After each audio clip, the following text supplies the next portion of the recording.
지난번에 무슨 얘기를 했었느냐 하면 그리스도인의 세계관은 그 전체가 전부 다 영적인 세계관이다. 그렇게 얘기를 했었어요. 그죠? 그게 첫 번째 우리가 강조해야 될 겁니다. 그때 영적이라는 말에 대해서 우리가 오해하면 안 돼요. 그게 우리의 몸을 무시하는 거다라는 거는 전혀 영적이지 않습니다. 그러니까 한국 사람들은 영적이다 그러면 영혼과 몸을 자꾸 나누어서 생각하는데 너무 익숙해요. 예. 영혼과 몸은 나뉘어져 있어요. 그러나 영적이라는 말을 쓸 때는 영혼과만 관련되는 게 아닌 거예요. 그죠? 만일에 우리가 영혼만 생각한다면 우리가 모이는 장소가 병원인데요. 병원이 정말 무의미한 곳이 될 수가 있습니다. 그죠? 그러나 우리는 어떻게 생각하느냐? 이 병원에서 행하는 모든 것도 우리가 어떻게 행하느냐에 따라서 영적일 수가 있다. 신학교나 교회에서 행하는 것도 잘못하면 다 육적일 수가 있는 거예요. 이게 이제 우리가 지난번에 얘기한 겁니다. 그죠? 그러니까 이렇게 생각 안 하는 거를 우리가 뭐라고 하냐면 이원론적이라고 그래. 영육 이원론. 그래서 이제 삶 전체를 갈라놓고 생각하는 거죠. 어떤 건 영적이다. 어떤 거는 육체적이다. 몸과 관련된 거다. 그러면서 잘못된 생각을 합니다. 그죠?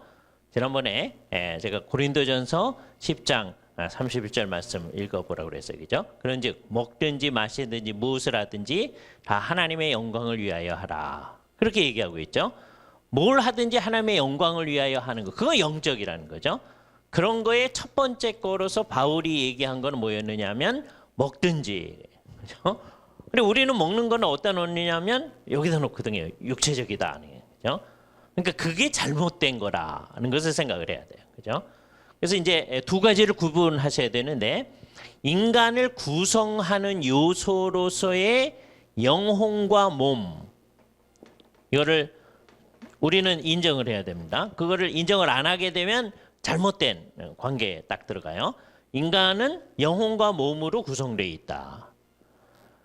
이 둘이 어떻게 관계하는가 하는 것은 사람들이 계속해서 관심을 가졌지만 정말 풀기 어려운 숙제입니다. 그죠?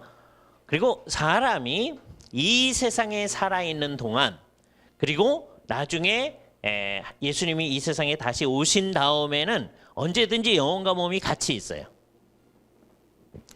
그래서 이 시간에도 영혼과 몸이 같이 계셔야 됩니다. 몸은 여기 와 계신데 영혼은 이제 딴 데서 헤매신다든지 그러시면 안 되는 거예요. 예. 언젠가는 이 둘이 분리될 때가 있습니다. 그죠? 그러니까 우리가 미리 분리할 연습을 할 이유가 없잖아요. 그죠? 이 시간은 굉장히 어려운 시간이긴 해요. 왜? 지금 이제 식사하신 다음에 이 오후 시간 이게 자칫 잘못하면 이제 우리의 영혼과 몸이 따로 놀 수가 있잖아요. 그렇죠? 그래서 우리가 잘 주의하면서 이제 이 일에 관여하는 건데 정상적인 경우에는 우리 영혼과 몸이 늘 같이 있습니다. 그죠? 그래서 영육 단일체로서의 인간 그걸 우리가 이제 성경이 말하는 인간관이라고 그래요. 영육 단일체. 이건 떨어지지 아니하고 늘 같이 있다. 그죠? 그런데 이게 단일론으로 요즘에 이제 가려고 하시는 분들이 있어요. 그렇게 되면 단일론으로 가게 되면 뭐가 제일 심각한 문제가 생기느냐 하면 죽은 다음이 문제가 됩니다. 죽으면 이제 몸이 이제 썩기 시작하잖아요. 그럼 영혼도 없다 이렇게 돼요. 단일론을 생각하면. 이게 단일론은 안 돼요. 그죠? 단일체로서의 인간을 생각해요. 그런데 죽으면 어떻게 되느냐? 영혼과 몸이 분리되어지고 그래서 그걸 우리가 죽음이라고 합니다. 살아있을 땐 이 둘이 같이 있잖아요. 근데 이 둘이 분리되어지는 것을 죽음 이렇게 얘기하고 죽게 되면 어떻게 되느냐? 안 믿는 사람들은 그 영혼이 우리는 지옥에 있다 이렇게 얘기해요. 이걸 이제 안 믿으려는 사람들이 점점 증가해서 이제 심각한 문제가 되는 거예요. 예수를 안 믿는 분들은 워낙 그걸 안 믿고 예수를 믿는 분들은 그걸 옛날에 믿었었는데 안 믿으려는 사람이 예수 믿는 사람들 사이에 점점 증가하고 있어요. 그렇게 되면 나중에 믿는다고 하는 것 자체가 이상해집니다. 그래서 예수를 진짜로 믿는지 아닌지를 점검하는 방법 가운데 여러 가지가 있는데 그 중에 하나가 뭐냐면 예수를 진짜로 안 믿으면, 끝까지 안 믿으면 지옥 간다고 하는 것을 진짜로 믿느냐, 그거를 정말 생각해 보는 거예요. 그죠? 그건 정말 조용한 날 자기가 혼자 앉아가지고 생각을 해봐야 돼요. 다 믿는다고 하는 것 같은데 이게요, 세월이 한참 지나면 진짜로 믿는지 안 믿는지가 이제 드러나게 됩니다. 그죠? 지금 서양에는요, 예수를 믿는다고 하는 사람들 가운데 안 믿어도 지옥 갈까? 거의 안 믿는 사람이 점점 늘어가요. 그럼 이제 어떻게 되냐 하면 이상한 일인데, 처음에는 그 사람들이, 안 믿는 사람들도 예배당을 나갑니다. 처음에는 한 100년쯤 지나면요, 안 믿으나 믿으나 비슷하다고 자기가 생각하는 거예요. 그래서 이제 안 나가요. 100년쯤 지나면. 그 누구도 100년 동안 이렇게 이 세상에 있진 않아요. 뭐 더 사시는 분들도 있지만, 그렇죠? 그러나 그러니까 100년 지난다고 하는 것은 세대 전체가 쫙 가는 거예요. 그럼 다음 세대에는 사람들이 예배당에 안 가요. 그러니까 이 지옥에 간다는 생각이 얻게 됐을 때 곧바로 사람들이 예배당 안 가지 않아요. 이상합니다. 왜냐하면 이게 버릇이 됐거든요, 예배당 가는 게. 그래서 자기가 죽을 때까지 그냥 예배당 가요. 그런데 세월이 한참 지나면 그 다음 세대에 가면 그 전 시대가 죽은 다음에 지옥, 예수를 안 믿어도 지옥 간다는 게 없어지게 되면 예배당을 안 가게 됩니다. 그럼 이제 어떻게 되냐? 점점 예배당은 이제 비어가게 돼요. 그렇죠? 그러니까 당장 지금 우리나라에서는 당장은 사람들이 예배당에 많이 있는 것 같은데, 이게 이제 다음 세대에 어떻게 될까 하는 것을 이제 점검할 수 있는 여러 가지 중에 하나가 뭐냐면, 이걸 진짜로 믿느냐, 그죠? 이거하고 반대로 예수를 믿는 사람들은 죽은 다음에 하나님이 계신 곳에 있다고 그랬어요. 하나님이 하늘에 계신 우리 아버지, 그렇게 얘기한다고 그랬잖아요. 이거 지난번에 얘기를 했는데 다시 한번 좀 강조해서 나중에 볼 거예요. 그러니까 죽은 다음에 영혼이 하늘에 있든지 지옥에 있든지 있게 되어져요. 그 기간을 우리는 중간기라고 한다고 그랬어요. 중간기. 중간기는 사람이 죽어서부터 부활할 때까지의 기간을 중간기라고 해요. 그죠? 중간기. 그러니까 중간기가 없는 사람도 있겠죠. 예수님이 오실 때 살아있는 그 사람들. 그죠? 우리도 중간기가 없을 수도 있어요. 왜요? 우리 죽기 전에 예수님이 오신다면. 그죠? 우리가 그걸 바래요. 바울도 그러기를 바랬었어요. 그죠? 근데 바울은 중간기가 있어요. 왜? 죽어서 지금 아직 부활하지 않았으니까. 그죠? 그러니까 바울은 지금 얘기한 대로 어디가 있어요? 하늘에 가 있어요. 중간기 상태에 있는 거예요. 하늘에 있는데. 그죠? 자, 그러다가 예수님이 다시 오시게 되면 어떻게 되죠? 다시 몸이 있게 되어지죠. 부활한 몸을 갖게 되죠. 그죠? 그때는 우리 의사 선생님들 다 직업이 없어집니다. 그죠? 예. 목사 필요 없어요. 신학 교수 필요 없어요. 그러니까 우리 다 같이 이제 다른 직업을 찾을 생각을 하셔야 됩니다. 그죠? 우리가 하는 대부분의 직업, 아까 법학 교수님하고 이제 인사를 했는데, 법학 필요 없어요. 왜요? 법률가 없어요. 예? 재판할 필요가 없습니다. 그 누구도 죄를 안 지어요. 그죠? 그러니까 우리 대부분은 다 직업이 없어져요.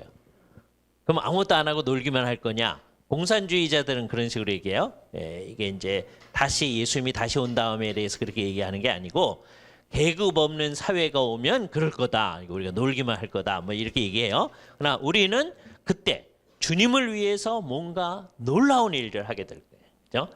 정말 놀라운 문화적 활동을 하게 될 겁니다. 그걸 이제 기대하면서 이 작업에로 임하는 것이죠. 그죠? 그래서 두 때는 영혼과 몸이 있는 상태로 있고, 지금과 다음에 예수님이 다시 오신 다음, 그때는 영혼과 몸이 있는 상태예요. 그래서 인간이 그때는 정상이에요. 지금은 정상은 정상인데 가끔 가다가 주님의 뜻대로 안 하니까 가끔 가다 비정상이죠. 안 믿는 사람은 이제 기독교적 관점에서는 비정상인 거예요. 이거를 사람들은 싫어합니다. 나중에는 예수를 믿는 사람들도 그렇게 말하는 걸 싫어하는 경우가 있어요. 요것도 또 하나, 그러니까 아까 지옥을 안 믿는 거하고 똑같은 또 하나의 장면이에요. 그죠? 예수를 안 믿어도 정상이라고 하자. 뭐 이렇게 가려고 하는 사람들. 우리는 이제 다른 친구들이나 안 믿는 분들을 다 예수 믿게 만들려고 하잖아요. 그게 뭐를 알기 때문이에요? 예수를 안 믿고 있으면 그게 비정상이라는 걸 알기 때문에 비정상적인 사람을 정상으로 만들려고 하는 작업을 하는 거죠. 철저하게 이렇게 하려고 하는 게 지금 이 기독교 세계관적인 거예요. 그죠? 그래서 우선 우리들은 정상이 된 사람으로서 영혼과 몸이 온전하게 있다라고 하는 걸 생각하는 거예요. 그리고 나중에 예수님이 다시 오시게 되면 그때야말로 우리의 영혼과 몸이 온전한 상태 가운데 있다. 자, 그런데 잠시 영혼과 몸이 떨어져 있는 때가 있음을 우리 인정해야 됩니다. 그죠? 그때를 아까 중간기라고 했다고 했잖아요. 그죠? 중간기의 상태는 딱 두 상태예요. 어떤 사람은 지옥에 있고 어떤 사람은 하늘에 있습니다. 이게 중간기 상태라고 그랬어요. 그죠? 그래서 중간기 상태이기 때문에 우리가 중간 상태라는 말을 써요. 이 말을 또 오해하면 안 돼요. 신학교에서도 늘 이걸 오해하는 사람들이 있는데요. 중간 상태, 그러니까 이제 늘 이런 사람들 있잖아요. 공부는 안 하고 책은 안 읽고 그냥 즉각적으로 반응하는 사람들, 그렇죠? 중간 상태는 하늘도 지옥도 아닌 상태니까 이거는 비정상적인 상태고 우리는 받아들일 수 없는 것이다. 그렇게 얘기하는 사람 되게 많아요. 그 사람들은 되게 공부 안 한 사람들입니다. 책을 안 본 사람들이에요. 그죠? 중간 상태는 뭐예요? 사람이 죽어서부터 부활할 때까지의 중간기의 상태. 그걸 우리는 중간 상태로 해요. 그죠? 중간 상태를 부인하는 사람들이 누구겠어요? 사람이 영혼과 몸으로 두 요소로 돼 있다고 하는 걸 부인하는 사람들. 예? 사람이 하나다라고 얘기하려고 하는 사람들. 그 사람들은 중간 상태가 없어요. 왜? 사람이 몸이 죽으면 어떻게 돼? 영혼도 없어진다고 생각하는 거예요. 그죠? 그럼 이제 이 세상에 그런 쪽으로 나가는 사람은 두 종류인데 죽으면 끝이다 그러는 사람이 있어요. 예수를 믿는 사람 가운데 그런 사람이 있겠나? 그런 사람이 있습니다. 예수를 진짜로 믿는 게 아니겠죠. 다음에 이런 식으로 생각하는 사람 중에 조금 보수적인 사람, 이게 진짜 보수적인 건 아닙니다. 어떻게 생각할까요? 이제 죽으면 없어졌다가 예수님이 다시 오실 때 우리가 다시 있게 되어진다. 예? 그렇게 생각하는 거예요. 그죠? 그것도 비성경적인 견해예요. 그래서 성경적인 견해는 어떻게 하는 거예요? 지금 우리가 있을 때 영혼과 몸이 있는 이 상태로 있는 거, 이게 어떻게 결합해 있는지 우리 알 길이 없습니다. 그죠?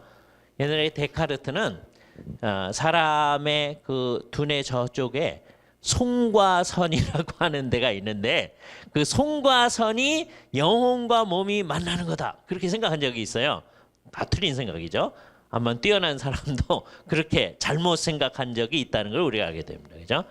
지금까지 아무도 영혼과 몸이 어떻게 같이 있는지를 아무도 몰라요. 그죠? 굉장히 어렵습니다. 사실. 여러분의 영혼이 어디 있어요? 네? 다 골고루 있는 거죠. 그죠? 예? 어디에만 있다. 이러면 잘못되는 거예요. 그죠? 예. 어디에만 있다. 이렇게 얘기하기도 어려워요. 그죠? 그러니까 예를 들어서 이게 골고루 있다는 것도 또 재미있게 생각해야 되는데 그러다가 아까 손가락 말씀하셨는데 어떻게 하다가 그런 일이 발생하면 안 되죠. 손가락이 잘렸어요. 그러면 영혼도 일부 줄어든 걸까요? 그러진 않거든요. 예. 잘 생각을 해야 돼요. 이거 정말 우리가 알 수 없는 거예요. 그죠? 영혼과 몸의 관계라고 하는 건 정말 놀라운데 하나님께서 정말 놀라우게 하셔서 사람이 한 존재로 있게끔 하셨는데 그럼에도 불구하고 영혼과 몸은 다르다고 하는 게 여기서 나타나는데 죽으면 몸이 자기 기능을 안 하잖아요. 그래서 우리는 뭐를 죽음으로 인정하죠? 심폐사를 인정하죠. 그죠? 뇌사라는 게 있는데 뇌사를 우리는 죽음으로 인정 안 해요. 예. 뇌사 상태에 빠지면 사람이 이제 얼마 뒤에 이제 곧 죽게 되어지죠. 그러나 뇌사를 이제 의학계에서는 뇌사를 이제 죽음으로 인정하자. 그래야 장기 기증을 잘 할 수 있잖아요. 그쪽으로 가려고 그래요. 그러나 우리 기독교 계통에서는 그렇게 되면 사람들이 자의적으로 자꾸 하는 일이 많기 때문에 하나님이 인간을 죽음이라고 하는 것은 심폐의 기능이 정지되어진 거. 그죠? 그 뇌간의 기능이 불가역적으로 정지되어 있는 뇌사 그것만을 뇌사라고 하자. 그 다음에도 그런 상태에서도 심폐 기능은 하거든요. 그러면 이제 사람들이 마음 놓고 그걸 가지고 작업을 하려고 하는 거죠. 그래서 우리는 그거 안 된다. 그러니까 인간의 몸과 영혼이 아주 밀접하게 이렇게 연관되어 있는데 딱 죽으면 어떻게 되느냐? 몸은 전혀 기능을 안 하는데 영혼은 지금 우리의 이 의식을 가지고 어떤 의미에서는 더 또렷하게 가지고 우리의 경우에는 예수를 믿는 사람에게 정말 하나님 앞에서 항상 있게 되죠. 그죠? 정말 놀라운 거예요. 지금은 신앙이 좋은 사람도 가끔 가다가 하나님 앞에 있는 걸 깜빡하죠. 언제 그래요? 여러분 지난 여름 굉장히 더울 때 막 짜증나고 그럴 때 하나님 앞에 있다는 거 막 잊어버리고서 막 짜증낸 사람이 있을 거예요. 그죠? 막 짜증냈을 때 다시 한번 생각해 보니까 누구 앞에서 짜증낸 거예요? 하나님 앞에서 한 거예요. 그걸 의식했다면 짜증냈을까요? 안 내죠. 그걸 의식 안 하니까 짜증이 나죠. 그죠? 근데요, 여러분이 하늘에 있을 때는 영혼만 있어요. 근데 한 번도 하나님 앞에 있다는 걸 잊어버리는 적이 없습니다. 그러니까 거기서 나오는 결론, 한 번도 짜증을 안 낼 거예요. 여기에 우리가 얼마나 죄악에 익숙한지를 한번 생각해 보세요. 한 번도 짜증도 안 낸다. 그럼 한편으로는 좋다고 생각하면서도 여러분 마음속에 그럼 재미가 없지 않을까 이런 생각도 듭니다. 이게 죄악에 익숙한 우리들의 사고방식이에요. 우리는 지금 이 세상에서 사는 방식에 너무 익숙해가지고 그게 아닌 걸 상상하기가 어려운 거예요. 그죠? 그러나 딱 죽게 되면 하나님 앞에서 정말 하나님 앞에 늘 있어요. 근데 사실은 지금도 우리는 하나님 앞에 있는 거거든요. 지금 이 수업을 누구 앞에서 하는 겁니까? 하나님 앞에서 하는 거예요. 모든 걸 하나님 앞에서 우리가 감당을 해 나가는 겁니다. 그게 우리의 삶이다. 근데 딱 죽게 되면 하늘에 있게 됐다가 나중에 예수 그리스도와 더불어서 부활한 몸을 가지고 다시 영육 단일체를 이루어 살게 돼요. 그래서 사람의 독특성이 여기 있는 거예요. 천사는요 영으로만 돼 있어요. 영. 근데 사람은 영으로만 있을 때도 사람이긴 해요. 천사하고 달라요. 그러나 영으로 있을 때는 어떤 점에서 천사하고 좀 비슷하잖아요. 그죠? 둘 다 인격인데 영으로만 이루어진 인격인 거예요. 그래서 그때의 상태는 아직은 온전하지 않다. 그렇게 하늘에 있는 상태에도 짜증도 안 내고 하나님의 계심을 늘 의식하고 사는데도 아직 온전하지 않아요. 그죠? 자, 요거를 생각하면서 이제 살아야 되는데 구성으로 보면 인간은 어떻게 돼 있어요? 영혼과 몸으로 돼 있는데 그 영혼과 몸 전체가 다 하나님과 관여하며 사는 일, 그거를 우리는 뭐라고 하냐면 영적이다. 그렇게 얘기하는 거예요. 그러니까 이거는 우리의 예를 들어서 의사 선생님들이 치료하는 일도 정말 하나님을 의식하면서 그 일을 관여해 나가면 이 일 전체가 월요일서부터 토요일까지 우리가 진료하는 것 전체가 다 영적인 일이에요. 그죠? 법률가들이 나가서 법률적인 활동을 하는 것도 하나님을 의식하면서 하나님의 뜻을 구현하려는 마음으로 하면 그게 영적인 일이에요. 그죠? 어떤 사람이 장사하는 사람으로서 시장에 나가서 열심히 장사를 해요. 자, 그때 하나님을 의식하면서 하나님의 뜻대로 하려고 해 나가면 그 장사하는 일이 어떤 일이? 영적인 일이에요. 그죠? 그러니까 우리의 삶의 모든 건 다 영적인 거예요. 물론 똑같은 일이라도 예를 들어서 목사님이 목회를 하는데 성도들을 사랑하고 하나님을 사랑하는 심령으로 목회하지 아니하고 그냥 목사니까 목회를 한다. 그럼 뭐예요? 그게 육체적이에요. 그죠? 똑같은 일인데 어떻게 하면 병원을 운영해 나가고 하는 게 영적인 일이 되는데 어떻게 하면 우리도 그냥 내 직업이 의사니까 그냥 이거 한다. 기계적으로 한다. 그럼 그게 뭐예요? 육체적이 되는 거예요. 그렇게 되면 기독교 세계관을 실현하는 게 아니다. 이거 잘 들어야 됩니다. 이게 잘못 들으면 뭐처럼 들리냐면 불교 얘기로 들릴 수가 있어요. 불교도들이 좋아하는 말 가운데 일체유심조 그런 게 있어요. 모든 게 마음이 어떻게 하느냐에 달렸다는 게. 예? 이거 잘못 들으면 이게 불교 얘기처럼 들리는 거예요. 내가 이 세상에서 하나님과 관련해서 뭐 하면 이건 영적인 거고 하나님과 관련 안 해가 하면 육체적이다. 마음이 먹기에 달린 것처럼 보이잖아요. 그런데 가장 큰 차이는 뭐예요? 그냥 내 마음을 그냥 먹는다. 마음대로 하는 게 아니라 실제로 그 마음이 살아계시는 하나님하고 관련이 있느냐 아니에요. 하나님을 의식하면서 그게 있느냐 아니에요. 내 마음을 그냥 그렇게 먹는다. 그게 되는 게 아니거든요. 예? 그러니까 일체유심조를 얘기하는 사람은 사실은 다 육체적인 거예요. 그 사람들은 마음먹기에 따라 모든 게 이루어진다고 하는데도 사실은 하나님의 뜻에서 벗어나 있기 때문에 그건 육체적인 거예요. 우리가 행하는 모든 일, 예를 들어서 이 수업 같은 것도요. 정말 하나님과 관련하여서 이 수업이 제대로 되어져야만 그게 영적이라고 얘기할 수 있는 거예요. 우리는 우리의 생과 관련된 모든 것들이 다 이렇게 제대로 하나님과 관련돼 있기를 바라는 거예요. 그래서 이 세상에서 그렇게 다 연결시키려고 해요. 자기의 삶에 그 어떤 것도 하나님과 관련되지 않은 게 하나도 없게끔 만드는 일. 그게 이제 우리가 하는 작업입니다. 그죠? 현대인들한테는 이걸 설명하기가 조금 쉬워져요. 왜냐하면 현대인들은 인터넷을 많이 사용하잖아요. 그죠?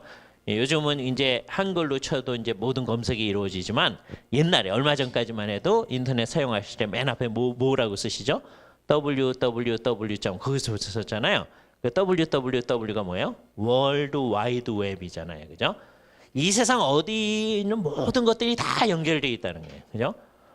그거를 의식하니까 하나님과는 정말 우리의 삶에 연결되어 있지 않은 게 없다는 것을 성경을 읽은 사람은 다 알게 되는 거죠. 그죠? 다 하나님과 연결되어 있구나. 그죠? 그걸 이제 어느 정도 신앙이 있으면 이제 알게 돼요. 그럼 이제 어떻게 하느냐? 이제 우리가 그걸 깨닫고 난 다음에 우리가 하는 이제 못된 버릇이 있습니다. 모든 걸 하나님과 연결시켜요. 근데 몇 가닥은요 일부러 끊어놔. 하나님 여기는요 프라이버시거든요. 이게 죄입니다. 성경이 말하는. 예? 우리의 삶 가운데 그 어떤 것도 하나님과 관련을 지키지 않으려고 하는 모든 것들 그게 죄구나 하는 걸 아니에요. 그래서 신앙이 좋아진다고 하는 건 뭐냐? 자기는 옛날에 이게 하나님과 연관되어 있다는 걸 생각하지 않았는데 그거를 정말 하나님 앞에 연관시켜서 다음에 하나님과 연관된 것으로 그 일을 행할 때 그게 신앙이에요. 그죠? 여기 젊은 청년들이 있다고 해봅시다. 그죠? 두 사람이 이제 데이트를 하는 거예요. 데이트할 때 누구 앞에서 하는 거죠? 하나님 앞에서 하는 거죠. 정상적으로 생각하면. 근데 우리 젊은이들이 부모님이 데이트 자리에 함께 있으면 그 귀찮은데요. 이렇게 생각할 수 있잖아요. 부모님이 데이트 자리에 같이 있어도 귀찮은데 하나님이 같이 있으면 안 되는데요. 이렇게 나간다면 그게 어떻게 되는 거예요? 그게 영적이지 않은 거예요. 그죠? 굉장히 어려운 일입니다. 이건 우리가 스스로를 생각할 때도 그죠? 여러분이 휴가를 갔을 때 그죠? 하던 일 모든 거 접어놓고 휴가를 갔을 때 그때 아무것도 안 하고 그냥 있을 수 있으면 좋겠잖아요. 그죠? 그게 휴가잖아요. 근데 그때 그 휴가의 삶도 누구하고 연결돼 있어요? 하나님과 연결돼 있다. 그게 신앙이 좋은 거예요. 예? 종교적인 의식을 가진 것처럼 하는데 언제 이런 것 좀 접어놓고 좀 쉴 수 없나? 그런다면 그건 사실은 신앙이 나쁜 거예요. 신앙이 좋은 것처럼 하면서 나쁜 게 있을 수 있는 거예요. 진짜 좋은 건 뭐예요? 모든 것을 하나님과 연관해서 생각하고 하나님 앞에서 사는 일. 이게 신앙이 좋은 거예요. 그게 기독교 세계관을 실천하는 거예요. 그죠? 그러니까 우리가 지금 처해 있는 정치, 경제, 사회, 문화, 그다음에 이 모든 의료적인 이 모든 것들, 이 모든 것을 다 하나님과 관련시켜서 생각하며 사는 일, 그게 신앙이 좋은 거예요. 근데 우리는 어떤 거는 하나님하고 자꾸 끊어내려고 합니다. 한국 사람들은 요즘은 좀 달라졌지만 정치적인 거 그거는 하나님하고 좀 끊어내려고 그래요. 경제 그런 걸 하나님하고 좀 끊어내려고 그래요. 언제만 하나님과 경제를 연결시키느냐 둘 때인데 하나는 헌금할 때 헌금할 때만 하나님 연결시켜요. 그다음에 두 번째는 정말 뭐가 안 될 때 그때 하나님이 안 되시면 안 되는데요. 그러고 나와요. 그죠? 그게 좋은 시발점이에요. 정말 아주 안 될 때 하나님께 의존한다고 하는 건 뭘 얘기해줘요? 경제적인 것도 누가 연결돼 있다? 하나님과 연결돼 있다. 그렇게 생각하는 거잖아요. 그죠? 잘 될 때나 안 될 때나 마찬가지인 거예요. 이게 그래서 우리의 삶의 모든 것들이 하나님과 제대로 연관되어 있을 때 우리는 영적이다라고 하는 거예요. 이게 이제 지난번에 말씀드렸던 것의 요약입니다. 자, 그러면 이제 두 번째 기독교 세계관은 뭐냐?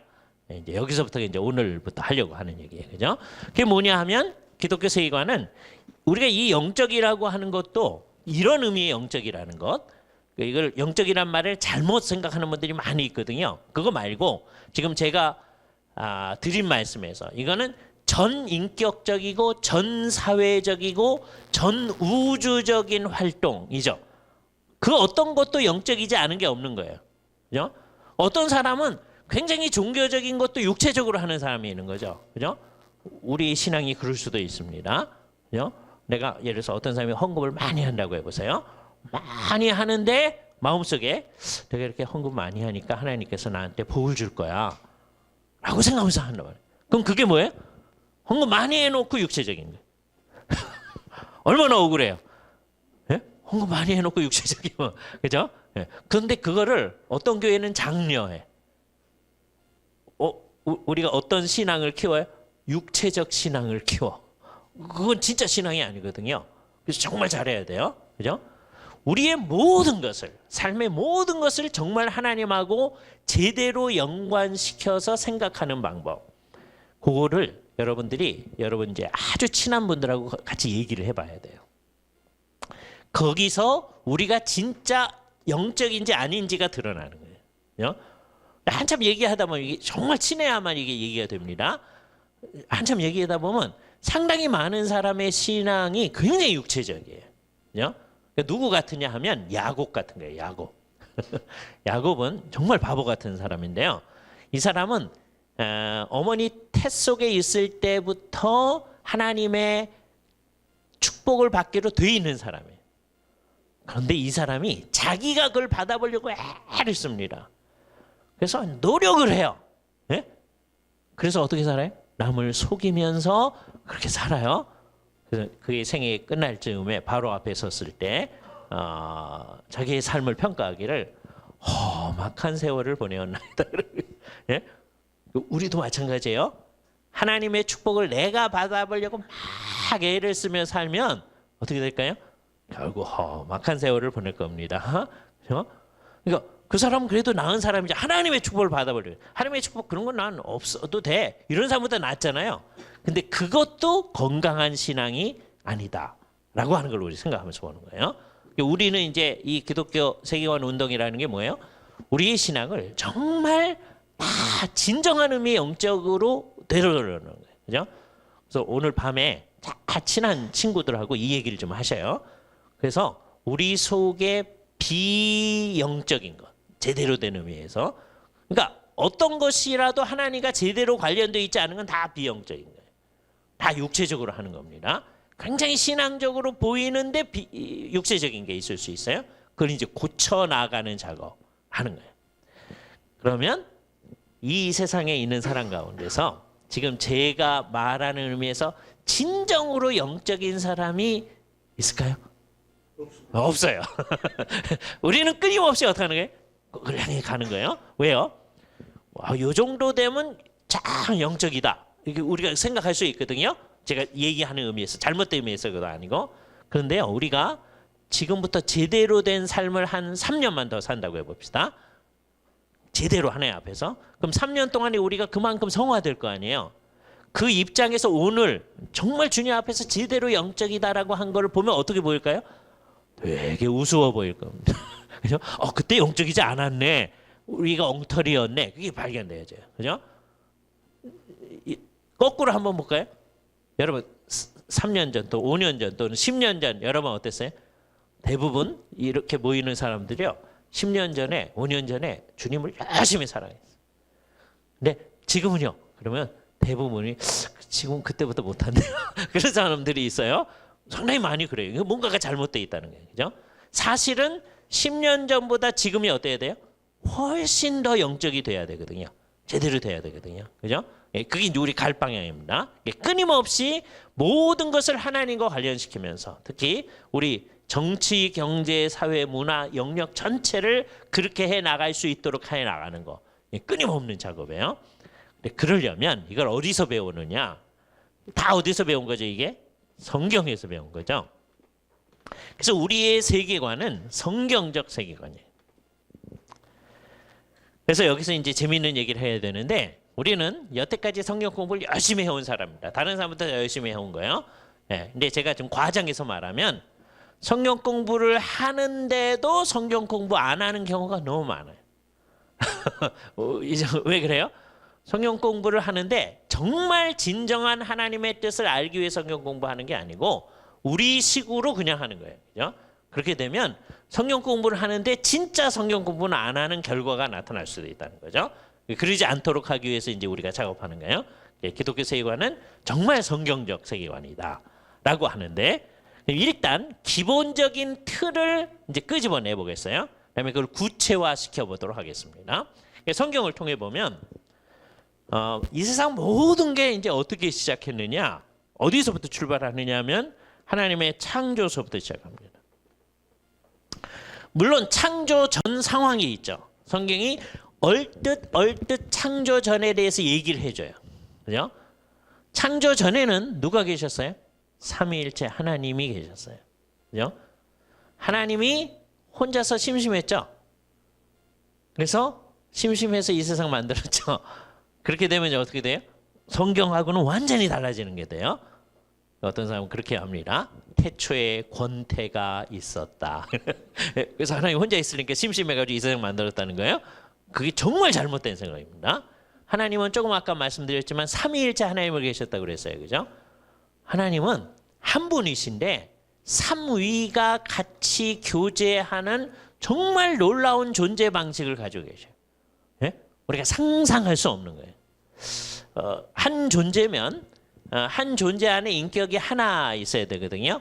만약 여러분한테 여러 인격이 들어있다. 그러면 이게 다중인격 증후군이 됩니다. 이걸 좀 이제 아주 이상한 말로 말하면 미친 게 돼요. 미쳐도 보통 미친 게 아니고 이상하게 미친 게 되는 거예요. 그렇죠? 예. 그런데 하나님은 미친 것도 아니고 그런데 한 분이신데 삼위가 서로 교제하며 풍성한 교제 가운데 있어요. 그러니까 하나님은 혼자 계셔도 외롭지가 않으세요. 그죠?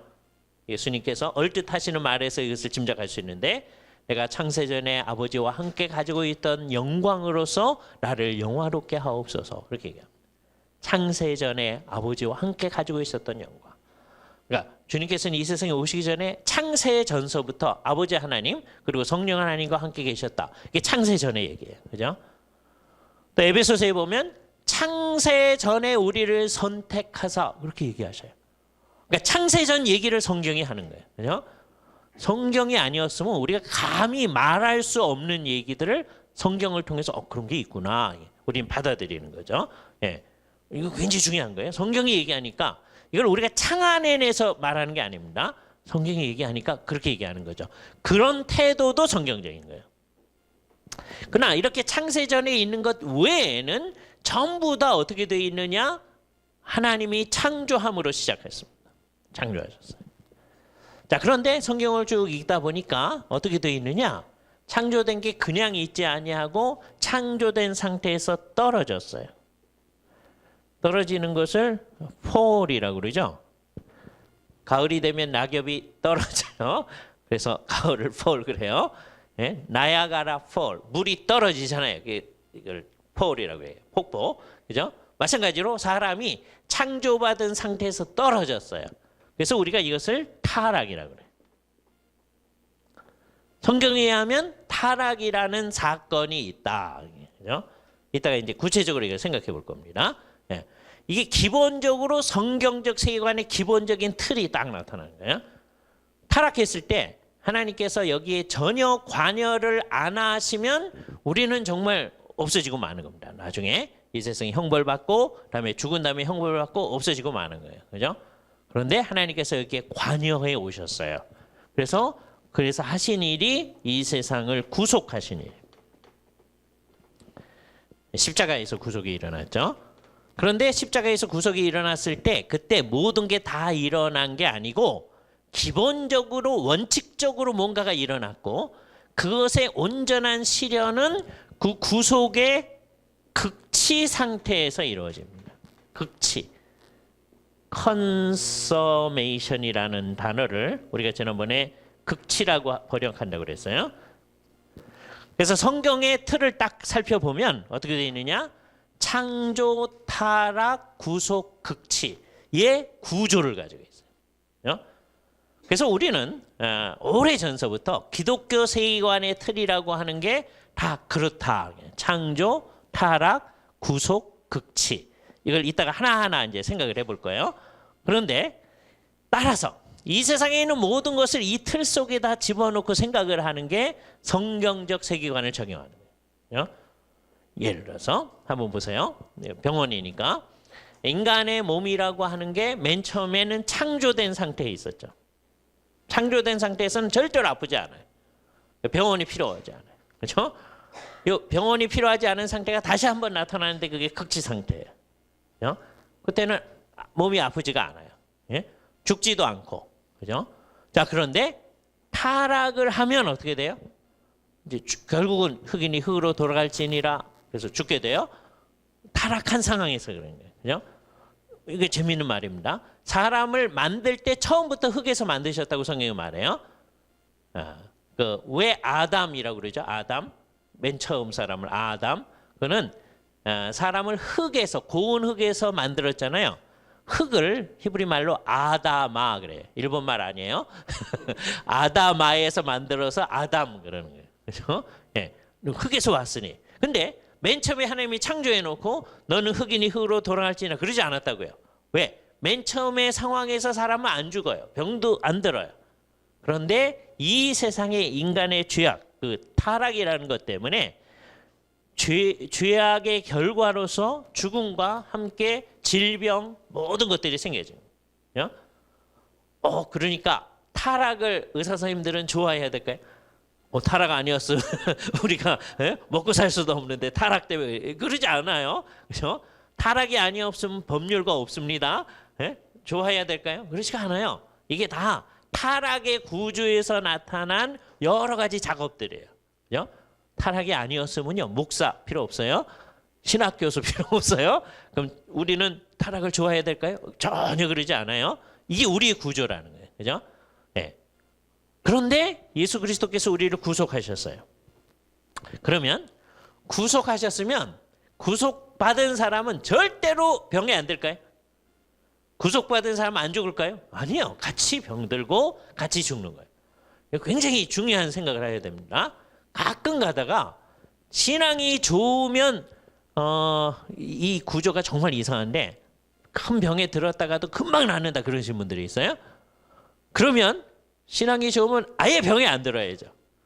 근데 하나님은 그렇게 만들지 않으셨다는 거예요. 구속을 받았는데도 병들기도 하고요.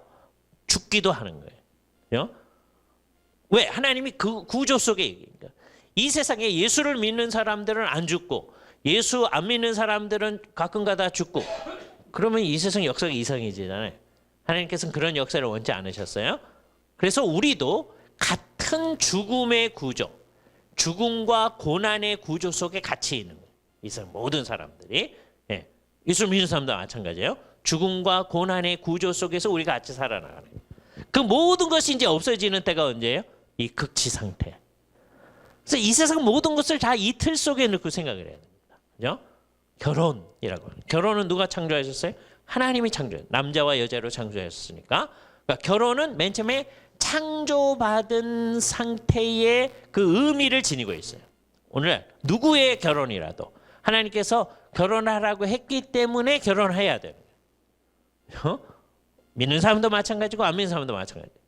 지금 우리나라에서는 안 믿는 사람들이 앞장서고 믿는 사람도 따라서 결혼을 안 하려고 들어요. 우리 젊은이들이. 그래서 뭐 여러 가지 여건 때문에 그래요. 그러긴 해도 하나님의 뜻에 별로 순종을 하려고 안 하는 거예요. 그죠? 왜요? 우리 혼자서 편하게 잘 살 수 있는데 그거 어떻게 해야 되냐 뭐 이러는 거예요. 그죠? 정말 구조 자체가 정말 이상한 겁니다. 타락을 해서 이 모든 일들이 나타나는 거예요. 타락했으니까 어떤 경우가 나타나느냐? 이 세상에서 혼자 사는 사람이 있게 되는 거예요. 맨 처음에는 다 때가 되면 두 사람씩 살도록 하신 거예요. 창조의 빛에서는 혼자 사는 은사 없어요. 다 이렇게 결혼하도록 되어 있는 거예요. 그죠? 예. 왜냐하면 결혼을 해서 아이를 낳고 이 세상에 사람들이 많아지도록 한 게 하나님의 의도예요. 하나님의 의도 속에 들어있는 거예요. 그죠? 근데 타락을 하니까 어떻게 됐느냐? 이 세상의 구조가 여러 가지가 됐는데 어떤 사람들은 결혼을 안 하고 혼자 사는 사람도 생기고 어떤 사람들은 결혼을 했는데도 아이가 없는 상황도 생기고 신앙이 좋아도 마찬가지입니다. 아브라함의 가정, 사가랴의 가정 주께서 오랫동안 아이가 없도록 하셨어요. 그분들이 신앙이 없어서 그런 거 아니에요? 네? 그러니까 그런 식으로 막 적용하는 사람들은 그런 사람들을 2번 죽이는 사람들입니다. 지금 자녀가 없어서 굉장히 어려운데 결국 한참 얘기를 들어봤더니 신앙이 없어서 그런 거라는 인상을 주면 안 되잖아요. 그죠? 그 전혀 상관이 없는 거예요. 그죠? 하나님의 뜻으로 어떤 사람은 자녀가 오랫동안 없다가 있기도 하고 어떤 사람은 끝까지 자녀가 없기도 하고 예? 오랫동안 없다가도 하나님이 주셔서 자녀가 있어야 축복받은 거죠. 이렇게 말하는 거는 벌써 끝까지 자녀 없는 사람들은 어떻게 되는 거예요? 저주받은 사람들이 그 말을 그렇게 하면 안 된다고요. 그렇죠? 예. 우리들이 가끔 가다가 그러니까 하나만 생각하고 둘은 생각 안 하는 경우가 있어요. 말하는데 하나님이 축복하셔서 이 자녀가 없는 집에 자녀를 주셨습니다. 목사님들도 가끔 가다 그러거든요. 그러면 그 중에 드물긴 하지만 끝까지 불임으로 있는 부부들이 있잖아요. 그럼 우리는 축복을 안 받았나? 이렇게 될 수 있잖아요. 예? 그렇게 얘기하면 안 되거든요. 그죠? 우리는 다양한 상황이 인간의 타락 때문에 이 세상에 나타났다라고 하는 걸 생각해야 돼요. 그죠? 그래서 안 믿는 사람도 타락의 정황, 그러니까 혼인을 해 나갔을 때 창조의 측면에서의 축복의 의미도 안 믿는 사람의 혼인 속에도 있는 거예요. 그래서 안 믿는 사람의 혼인도 우리는 축하해 줍니다. 당신은 안 믿기 때문에 나 혼인식에 안 가겠습니다. 그러지 않잖아요? 잘 하시는 거예요. 예? 정말 이상한 사람은 안 갑니다. 막 그래요. 그래서 안 믿는 사람 혼인식에도 우리는 축하하러 가요. 그죠? 근데 안타깝죠. 왜요? 하나님의 뜻대로 혼인하는 게 아니니까. 예? 그래서 언젠가는 그 사람이 제대로 하기를 원하는 마음이 있는 거예요. 그래서 타락의 구조가 우리의 혼인 과정 속에 딱 들어있는 거예요. 제일 재미나다고 말하면 너무 안타까운 건데 제일 안타까운 게 뭐냐 하면 타락하고 나니까 혼인의 구조가 어떻게 됐냐면 맨 처음에는 둘이 합해서 하나님의 일을 하도록 되는 거예요. 평등하게. 그게 돕는 배필이라는 말의 뜻이에요. 돕는 배필을 지으리라. 근데 우리는 똑같은 말을 가지고도 이제 결국 교회 안에서도 예수를 믿는 사람들도 또 신학하는 사람들도 이거를 타락의 구조로 집어넣고 생각합니다. 옛날에는 주로 어떤 식으로 생각했냐면 남자들 위주로 생각했어요. 남자들 위주로. 돕는 배필한 말을 보면서 어떻게 생각하냐면 하나님께서 주 명령하신 일을 남자가 하는 거다. 그러니까 여자가 어떻게 하는 거예요? 돕는 거다. 이렇게 얘기한 거예요. 옛날에는 다 그렇게 썼습니다. 20세기 들어와서요. 우리 여성 동지들이 힘이 세지더니 나중에는 이렇게 얘기하기 시작하는 거예요. 이 세상을 잘 보시오. 도와주는 사람이 힘이 셉니까? 도움을 받는 사람이 힘이 셉니까? 도와주는 사람이 힘이 세잖아요. 그거 보라고. 여자들이 더 힘 있는 거라고. 그렇게 얘기하는 거예요. 그러니까 동일한 본문을 가지고 돕는 배필이라는 그 본문을 가지고 서로 싸우는 거예요.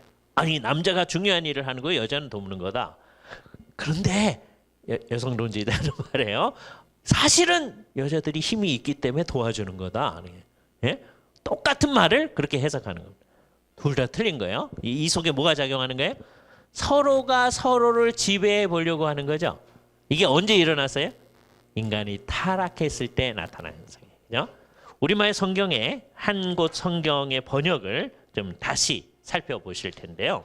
인간이 타락했을 때 상황이 어떤 건지를 한번 보겠습니다. 창세기 3장의 얘기 가운데 뭘 볼 텐데, 창세기 3장에 이렇게 했어요. 이따가 자세히 내용을 볼 텐데, 여자한테 하시는 얘기 가운데 이렇게 얘기해요. 5절, 여자에게 이르시되 내가 내게 임신하는 고통을 크게 더하리니 내가 수고하고 자식을 낳을 것이다. 그래서 아이를 낳는 거와 관련해서 수고가 있어요. 여자분들이 큰 수고를 해야 돼요. 그죠? 그리고서 너는 남편을 원하고 남편은 너를 다스릴 것이니라. 너는 남편을 원하고 남편은 너를 다스린다. 이게 무슨 뜻일까요? 예? 여자들은 남편을 원하고, 예? 그 결과로 이제 애가 태어나잖아요. 그 얘기를 하는 거냐? 이게 요거하고 똑같은 구조가 어디 있느냐 하면 4장 7절에 있어요. 죄가 너를 원하나 너는 죄를 다스릴지니라. 죄가 너를 원한다. 원한다는 게 뭐냐면 디자이어 한다는 거예요. 예? 뭐 해보려고 디자이어 하는 거냐? 이 뒤에 말을 잘 보면 너는 죄를 뭐 하라래요? 다스려라. 그러니까 죄가 너를 뭐 하려고 하는 거예요? 원한다는 게 다스리려고 하는 거예요. 가인한테 하는 말인 겁니다. 그죠? 지금 죄가 너를 지배하려고 한다. 그런데 너가 죄를 다스려라. 그렇게 얘기하는 거예요. 근데 가인이 맨 처음엔 그걸 듣는 듯 하다가 나중에는 안 듣고 가서 죄를 범하죠. 그죠? 똑같은 구조가 여기 나타나는 거예요. 여자한테 여자가 남자를 원해요. 원하는 게 뜻이 뭐예요? 통치해 보려고 한다는. 그러면 남자가 여자를 다스려요. 왜? 물리적으로 힘이 좀 세다고. 예? 맨 처음엔 그런 것처럼 보여요. 근데 나중에는 남자들도 힘이 없어지는 때가 있잖아요. 그럼 어떻게 되겠어요? 순전히 물리적인 것으로 하면, 예? 물리적인 것에 의해서 서로가 통치당하는 게 되겠죠. 그렇죠? 근데 여기서 말하는 통치라고 하는 것은 그냥 물리적인 것만이 아니라 전반적인 걸 얘기해요. 그래서 이게 타락의 구조예요. 여자는 남자를 다스려 보려고 하고, 그다음에 남자는 또 여자를 다스리려고 하고 그런 거예요. 이게 창조됐을 땐 그런 거예요? 그렇지 않아요. 창조했을 때는 둘이 힘을 합쳐서 하나님의 뜻을 이루려고 하는 거예요. 근데 이게 타락하고 나니까 타락의 구조가 우리 혼인 생활에 딱 들어왔어요. 그래서 심지어 예수를 믿는 이제 사람들한테도 영향을 미쳤습니다. 그래서 혼인을 하게 되면 여자 친구들이 이제 이렇게 하는 얘기가 있어요. 너 초반에 잘 잡아야 된다. 예? 예수를 믿는 애들인데도 그래요. 예? 또 남자들도 또 뭐라 그래? 초반에 잘 하지 않으면 평생 고생한다. 뭐 그래. 그러니까 우리 예수를 믿는 사람들의 혼인 생활에도 무슨 구조가 있는 거예요? 타락의 구조가 있는 거예요. 그러니까 정신을 안 차리면 우리가 하나님 앞에서 성경이 말하는 하나님의 뜻대로 뭘 한다라고 하는 것에 대해서 신경을 쓰지 않으면 그냥 이 세상에서 사는 대로 사는 겁니다. 남자는 여자를 다스려 보려고 하고 여자는 남자를 다스려 보려고 하고 서로가 서로에 대해서 싸우게 되어지는 거예요. 그죠?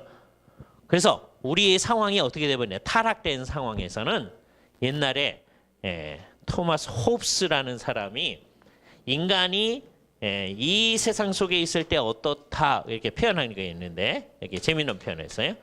호모 호미니 루푸스 그런 말을 했어요. 호모는 사람이란 말이에요. 동성애자 뭐 이런 얘기가 우선은 아닙니다.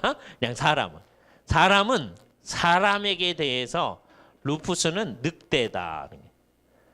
그래서 옛날 일본 사람들이 이것을 뭐라고 번역했냐면 만인에 대한 만인의 투쟁 그랬어요. 적절한 번역이에요. 네? 타락한 구조 속에서는 서로가 잡아먹으려고 한다. 축복받아서 혼인을 했는데 혼인한 사람들이 서로가 지배해 보려고 막 하는 거예요. 우리의 가정에 무슨 구조가 들어온 거예요? 타락의 구조가 들어온 거죠. 그죠? 그런데 우리의 가정은 동시에 이제 예수를 믿는 사람들은 어떻게 된 사람들이 구속받은 가정이에요. 그죠? 근데 문제는 뭐예요? 원칙적으로 구속받았어요. 이 원칙적으로 구속받았다는 건 뭐예요? 아직 안 그런 측면이 있다는 거죠. 그죠? 우리의 삶 속에도 아직 타락한 측면이 있는 거예요. 개인의 삶에도 그러고 혼인 생활 속에서도 그러고 그래서 우리의 이제 평생의 과제는 뭐예요? 우리에게 있는 이 타락의 측면을 자꾸 없애가는 거예요. 그죠? 그래서 개인이 성화되듯이 우리의 가정이 성화되어져야 되는 거예요. 하나님의 뜻을 가장 잘 드러내는. 그래서 최초에 하나님께서 인간을 만들어냈을 때 그 모습을 드러내는 거예요. 우리로서는 최선의 노력을 하는 거예요. 그런데 언제까지는 그게 온전하지 않아요? 우리 주 예수 그리스도께서 다시 오실 때까지는 온전하지 않아요. 이 극치에 이르러서야 이게 가장 온전하게 될 거예요. 그죠? 요 틀, 창조, 타락, 구속, 극치의 틀. 이게 굉장히 중요한 거예요. 그죠? 우리 입장에서는 뭐가 제일 중요하냐? 믿음으로 우리에 관련된 모든 것이 이미 구속되어졌다라고 하는 것을 일단 믿음으로 받아들여야 돼요. 쉽지가 않아요. 믿음으로 받아들여야 돼요. 내 영혼만 구속된 게 아니거든요. 내 몸도 구속되어진 거예요. 아직 온전하지는 않지만, 그죠? 그뿐만 아니라 우리의 시간도 구속되어진 거예요. 그래서 이게 주께 속한 시간이 돼버렸어요. 예? 이게 본래적인 시간의 의미죠. 우리의 가정도 누구의 가정이 돼버렸어요? 주님의 가정이 된 거예요. 근데 아까 말했듯이 이게 뭐예요? 원칙적으로만 그렇다는 거예요. 원칙적으로 그러니까 이제 무슨 책임이 있어요? 이게 실제적으로 우리의 삶 가운데서 그렇게 나타날 책임이 있는 거예요. 이걸 이제 어떻게 이루어 나갈 것인가 하는 게 우리 큰 과제가 되어졌습니다. 그죠? 예, 요 틀을 이제 하나하나 생각해 보겠어요. 그래서 잠깐 쉬었다가 10분만 쉬겠습니다. 잠깐 쉬었다가 창조서부터 얘기를 시작합니다.